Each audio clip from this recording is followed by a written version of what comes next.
Hello friends, मैं खुशी परमार आज आपके लिए लेकर आई हूँ किडनी टॉपिक के मोस्ट इम्पोर्टेंट क्वेश्चंस जो सभी गवर्नमेंट एग्जाम्स के लिए बहुत ही इम्पोर्टेंट होने वाले हैं। तो उसके पहले मैं आपको बेसिक जानकारी देना चाहती हूँ कि किडनी जो एक्सक्रीटरी सिस्टम है उसमें क्या क्या आता है। तो पहले आपकी आती है किडनी। अब किडनी के बारे में हम कॉमन थिंग्स जान लेते हैं कि क्या क्या इम्पोर्टेंट पूछा जाता है। तो जो किडनी है आपकी, तो वो क्या है, मेन एक्सक्रीटरी ऑर्गन है किडनी। और किडनी काय से मिलकर बनी है, तो नेफ्रॉन से मिलकर बनी है। नेफ्रॉन जो है फंक्शनल यूनिट है किडनी की। काय की फंक्शनल यूनिट है किडनी की। क्या है नेफ्रॉन? नेफ्रॉन जो है कितने प्रेजेंट होते हैं किडनी में? एक किडनी में जो है आपकी 1 मिलियन नेफ्रॉन प्रेजेंट रहते हैं अप्रोक्स। 1 मिलियन नेफ्रॉन्स एक किडनी में प्रेजेंट रहते हैं। ठीक है, किडनी से ही आपका यूरिन फॉर्मेशन होता है। किडनी में जो आपके नेफ्रॉन्स प्रेजेंट होते हैं, नेफ्रॉन्स जो 1 मिलियन नंबर प्रेजेंट होते हैं आपकी किडनी में। और किडनी का वेट आपसे अगर पूछ लिया जाए तो किडनी का वेट होता है 120 से 170 ग्राम। कितना होता है? 120 से 170 ग्राम होता है।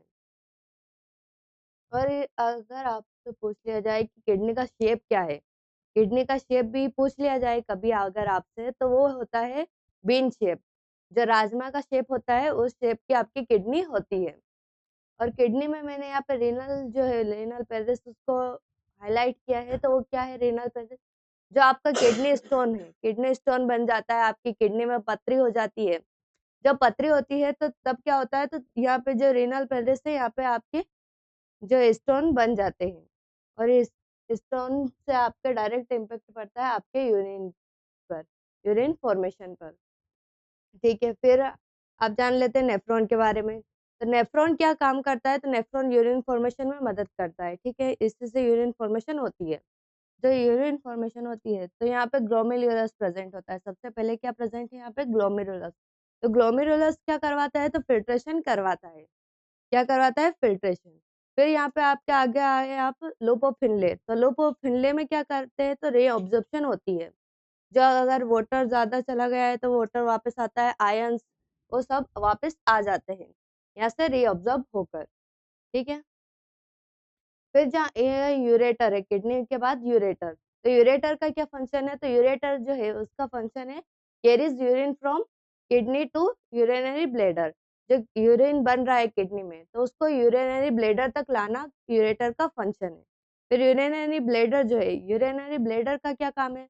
तो यूरिनरी जो ब्लेडर है उसका काम है स्टोर करके रखना यूरिन को। जो यूरिन को जो बना है उसको टेम्पररी स्टोर करके रखता है। कौन करता है? तो ब्लेडर करता है। ठीक है, इसके बाद हम जान लेते हैं कि कौन से एनिमल्स जो है क्या क्या इलिमिनेट कर रहे हैं। तो पहले मैं आपको बता दूं क्या क्या इलिमिनेट होता है। तो वो होता है अमोनिया। सबसे पहले अमोनिया जो है वो इलिमिनेट होता है। फिर यूरिया और यूरिक एसिड।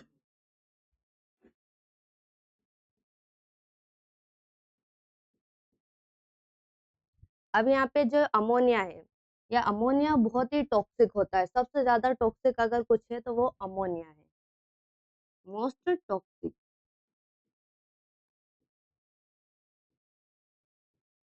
फिर उससे कम जो टॉक्सिक है तो वो है यूरिया। मीडियम मतलब मीडियम टॉक्सिक है, ना ज्यादा है ना कम है।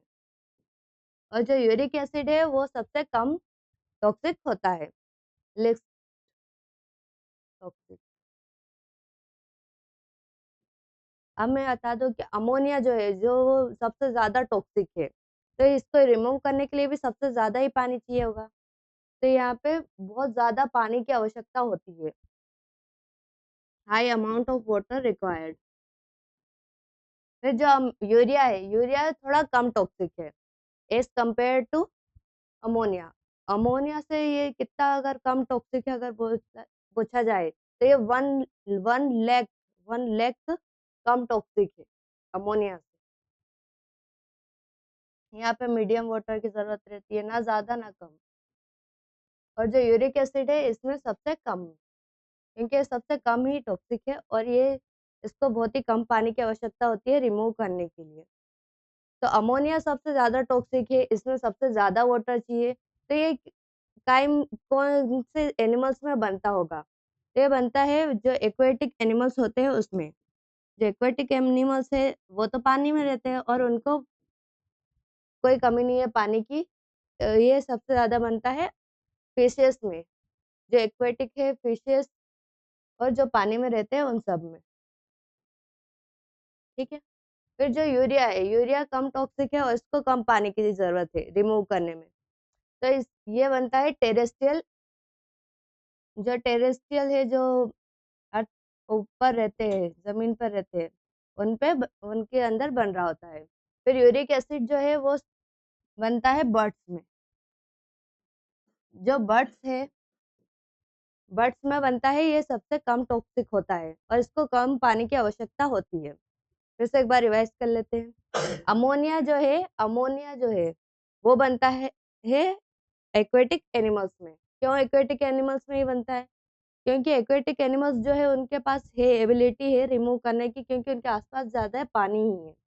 तो इसको पानी की भी सबसे ज्यादा जरूरत होती है और ये सबसे ज्यादा टॉक्सिक होता है। फिर कम टॉक्सिक अगर पूछा जाए कि अमोनिया से कम टॉक्सिक कौन है, तो वो है यूरिया। और यूरिया को रिमूव करने के वाले जो एनिमल्स होते हैं उनको एनिमल्स को क्या कहा जाता है? तो उनको यूरियोटेलिक कहा जाता है। और अमोनिया को जो रिमूव करते हैं उनको अमोनोटेलिक कहा जाता है। और जो यूरिक एसिड को रिमूव करते हैं, अपनी बॉडी से यूरिक एसिड को निकालते हैं, तो उनको कहा जाता है यूरिकोटेलिक। ठीक है? फिर इसको कम पानी की जरूरत होती है और ये कम टॉक्सिक होता है। ये जो अमोनिया से 1 लाख कम टॉक्सिक होता है। फिर टेरेस्ट्रियल एनिमल्स में ये बन रहा होता है और टेरेस्ट्रियल एनिमल्स में रिमूव हो रहा होता है। तो इनमें जो ये टेरेस्ट्रियल एनिमल्स है उनमें कभी अमोनिया नहीं बनता क्या? तो अमोनिया बनता है उनमें और अमोनिया को यूरिया में कन्वर्ट कर दिया जाता है, क्योंकि अमोनिया को रिमूव ये नहीं कर सकते। फिर जो यूरिक एसिड जो है बहुत ही कम टॉक्सिक है, लिस्ट टॉक्सिक है। और इनमें ये बनता किसमें है? तो बर्ड्स में बनता है और इसको सबसे कम पानी की आवश्यकता होती है। और अगर इसको रिमूव कैसे किया जाता है? तो ये पेलेट और पेस्ट में रिमूव होता है। ठीक है? चलिए अब क्वेश्चंस पे आते हैं। Which organ is responsible for filtration waste product from the blood in the human body? Human body में से फिल्ट्रेशन का काम कौन कर रहा होता है? तो ह्यूमन बॉडी में किडनी जो है आपका फिल्ट्रेशन का काम कर रही होती है। What is the functional unit of kidney? Kidney की फंक्शनल यूनिट क्या है? और जो है यूरिन फॉर्मेशन कौन कर रहा है? तो यूरिन फॉर्मेशन जो कर रहा है वो है नेफ्रॉन। नेफ्रॉन आपका यूरिन फॉर्मेशन करवाता है। Where are the kidney located? Kidney कहाँ पे होती है? तो किडनी आपकी एब्डोमेन रीजन में होती है, पीछे की तरफ एब्डोमेन रीजन में। और ये कहाँ पे होती है? तो T12 और नंबर 3। ये आप डिटेल आप याद रख सकते हैं,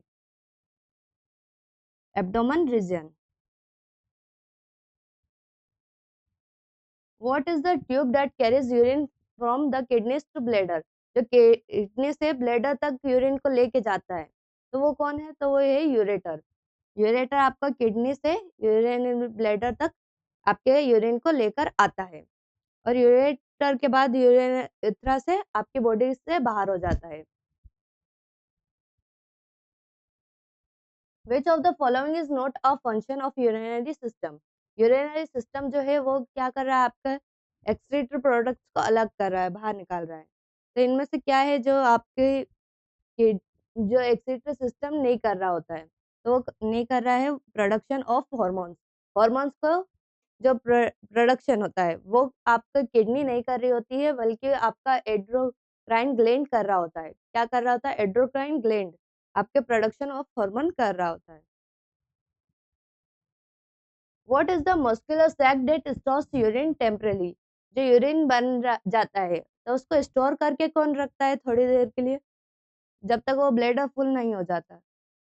तो ब्लैडर स्टोर करके रखता है आपके यूरिन को। विच of the following is not a normal component of urine? Urine के थ्रू कौन सा जो कंपोनेंट है वो नॉर्मली निकलता नहीं है? तो वाटर तो निकलता है, यूरिया भी निकलता है। ग्लूकोज जो है वो आपका नहीं निकल रहा होता नॉर्मल नॉर्मल जब फिजियोलॉजिकल कंडीशन होती है तब आपका ग्लूकोज बाहर नहीं निकल रहा था यूरिन के थ्रू, ये क्योंकि रीअब्जॉर्ब हो जाता है, पर अगर निकल रहा है तो यहाँ पे कोई हेल्थ इश्यू होता है या डायबिटीज होती है। The process by which substance move from blood into the women capsule, blood women capsule में जाने को क्या कहते हैं, फिल्ट्रेशन कहा जाता है। ठीक है, next, which hormone is responsible for regulating water reabsorption, जो वाटर की रीअब्जॉर्प्शन होती है, रीअब्जॉर्प्शन होती है तो वो कौन सा हार्मोन है जो करवा रहा होता है, तो वो करवा रहा होता है AD antidiuretic hormone, antidiuretic hormone, ADH hormone भी इसे कहा जाता है। Which of the following is a common symptom of urinary tract infection, जब आपके यूरिनरी ट्रैक्ट में कोई इन्फेक्शन हो जाता है तो उसका नॉर्मली कहाँ पे आपको किस फॉर्म में दिखता है, आपके क्या सिम्टम्स होते हैं, तो फीवर जब आपका आता है तो अगर आता है तो उसको यूरिनरी ट्रैक्ट इन्फेक्शन भी होता है कभी कभी। What is the tube that carries urine from bladder to the outside of the body? Urine को आपके ब्लेडर से बाहर निकालता है तो वो कौन निकालता है, तो urethra, urethra. Which part of the nephron is responsible for reabsorption of water and nutrition? जो आपके वाटर और न्यूट्रिएंट्स को रीअब्जॉर्ब कर लेता है, जब आपका फिल्टर होने जाता है ब्लड तो उसमें तो सभी चला जाता है, तो वापस रीअब्जॉर्ब कब होता है, तो वो होता है रीनल ट्यूब्यूल में, होता है रीनल ट्यूब्यूल में। What is the role of loop of Henle, जो लोब ऑफ हिंडले है उसका कार्य क्या है, तो उसका कार्य है reabsorption of water and ions, ions और वाटर का रीअब्जॉर्प्शन करवाना इसका काम है, इसका काम है लोब ऑफ हिंडले का। अगर प्रोडक्शन ऑफ यूरिन किसका काम है, तो नेफ्रॉन का। Which hormone regulate sodium reabsorption and potassium excretion, जब आपका सोडियम रीअब्जॉर्ब होता है और पोटेशियम एक्सेट होता है तो वो कौन कर रहा होता है कंट्रोल, तो एल्डोस्टेरोन, एल्डोस्टेरोन इसका कर रहा होता है। और एल्डोस्टेरोन किस हार्मोन से, किस ग्लैंड से बनता है, तो एड्रेनल ग्लैंड से बनता है। What is the term for involuntary loss of urine? Involuntary loss of urine when coughing and sneezing. अगर coughing और sneezing के time involuntary loss of urine हो रहा है तो उसको क्या कहते हैं, urinary incontinence, urinary incontinence। ये काय की वजह से हो रहा था, तो स्ट्रेस और अर्ज की वजह से।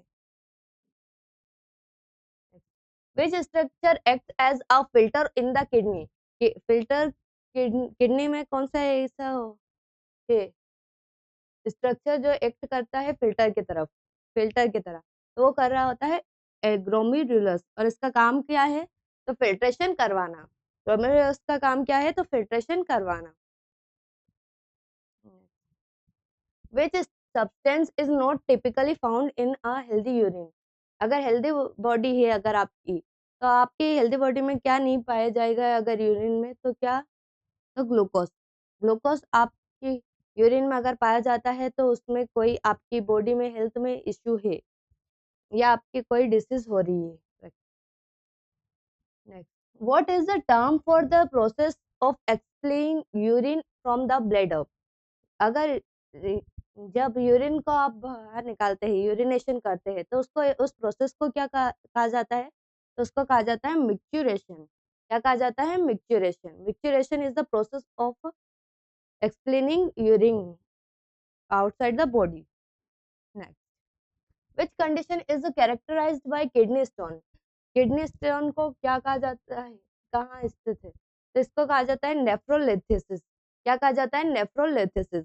जब आपकी रीनल पेरेस में आपके स्टोन्स बन जाते हैं तब उस स्टेज को कहा जाता है नेफ्रोलिथिसिस।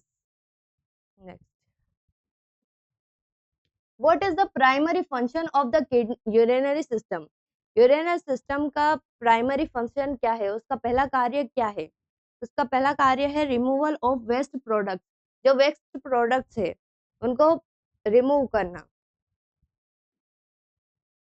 The balance of water electrolytes and pH maintained by kidney is called, जब आपकी किडनी पीएच मेंटेन करती है, इलेक्ट्रोलाइट्स करती है, तो उसको क्या कहते हैं? तो उसको कहते हैं होम्योस्टेसिस। कहा जाता है? होम्योस्टेसिस। किसको कहा जाता है? जब आपकी बॉडी जो है बैलेंस करके रखती है वाटर, इलेक्ट्रोलाइटिस और पीएच को, उसको कहा जाता है homeostasis. Which statement about the ureter is true? Ureter क्या करता है? तो यूरेटर करता है प्रोपेल ऑफ यूरिनरी ब्लैडर।